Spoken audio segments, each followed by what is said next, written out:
Prosecution is alleging that Diddy was using a messaging app against court orders all the way up to the day before this letter was filed. That's crazy, y'all. Pascal, you are now rocking with that dude Pascal. What's up? Prosecution came in with the heat yesterday. Listen, as we're sitting here waiting for the judge to make a decision whether or not Diddy's going to be granted bail, this is like the third or fourth or umpteenth time that he's gone after and tried to get bail. He's dropped everything. He said, hey, I'm willing to do this, that, and the third, a million different other things just so I can stay in another place and be locked up again, but in an apartment in New York. And the only difference is I get to eat good food and be in a high-rise apartment.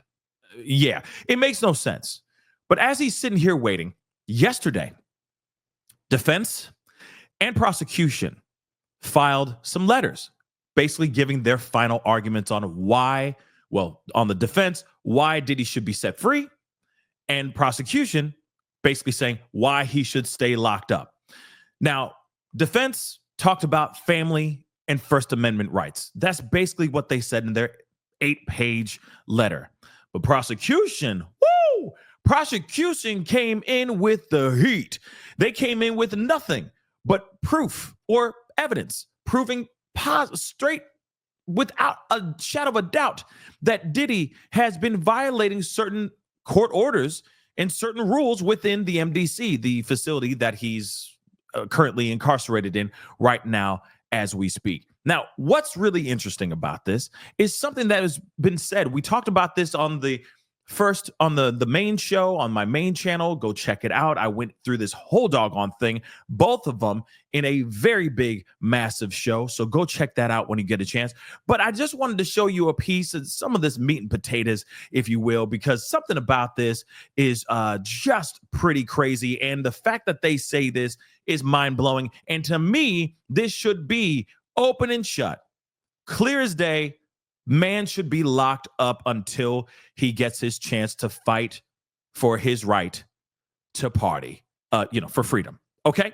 So it says here, while in pre-trial detention, this is, of course, them saying him obstructing witnesses, getting involved in trying to contact witnesses, victims, etc. This man should not be doing what he's doing.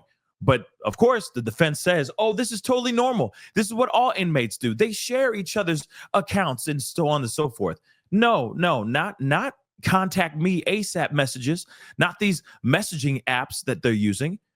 He's hiding behind those things too. So take a look at this, all right, which is crazy to me. So while in pretrial detention at the MDC, the defendant has used multiple unauthorized means of communication, which makes it difficult or impossible to monitor defendant's communications. Again, there may be moments that he has slipped through the cracks, if you will, use somebody else's phone account, maybe use somebody else's messaging account that they have not detected yet.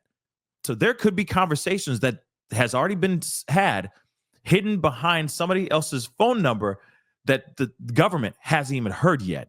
Ain't that some wild stuff? And according to the prosecution, they're saying that he's still doing this to this day, or at least up until the day before this filing of this letter. I'll get to it. So while the government's substantial investigative efforts have identified some accounts that the defendant is improperly using, and the government has obtained and produced those communications, the government has no way of knowing whether there are other PAC or Contact Me ASAP accounts the defendant is using, of which the government is not aware. Again, like I said, he could be slipping through the cracks. Some of them may be slipping through the cracks.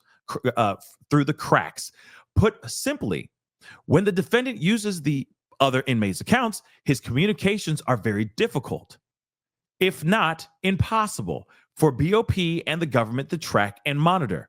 Such barriers to monitoring the defendant have real significant consequences given the defendant's extensive efforts to taint the jury pool from the MDC, even in the communications that the government has been able to identify. Again, some things have slipped through the cracks.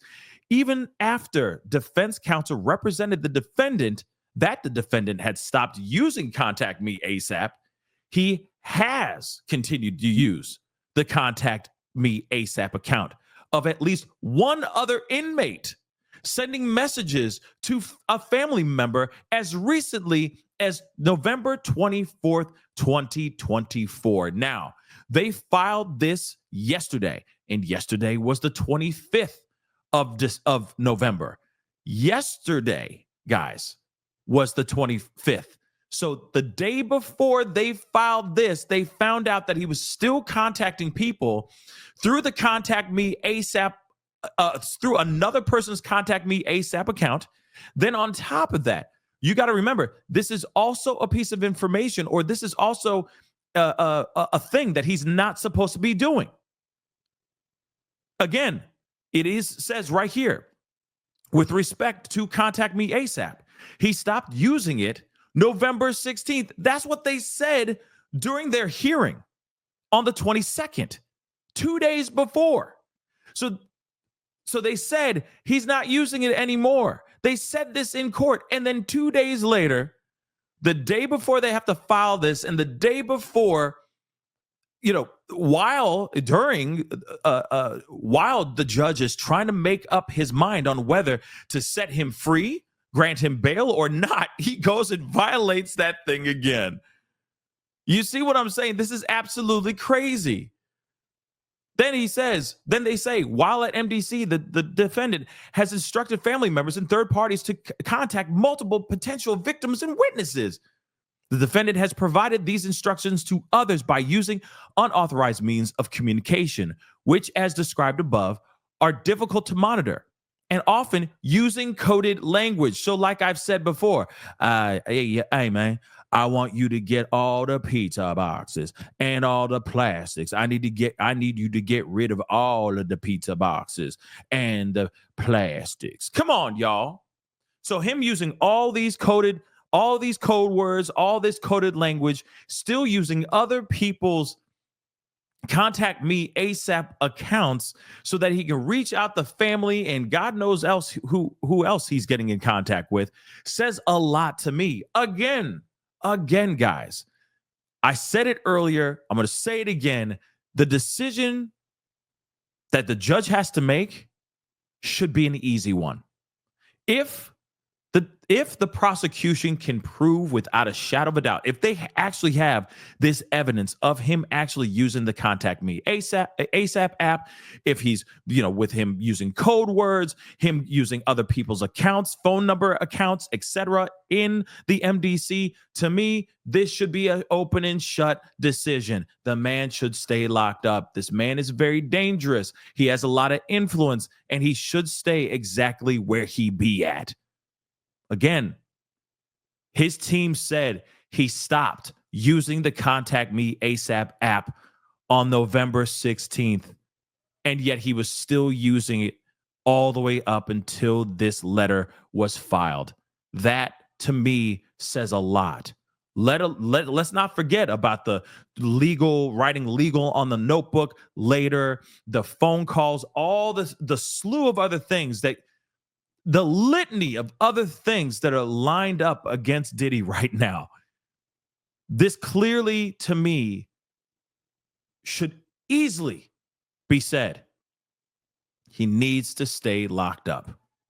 Now, I know that might not please a lot of people out here, but if he's out here doing exactly what the prosecution is claiming, then he needs to be exactly where he is. Abso-freaking-lutely.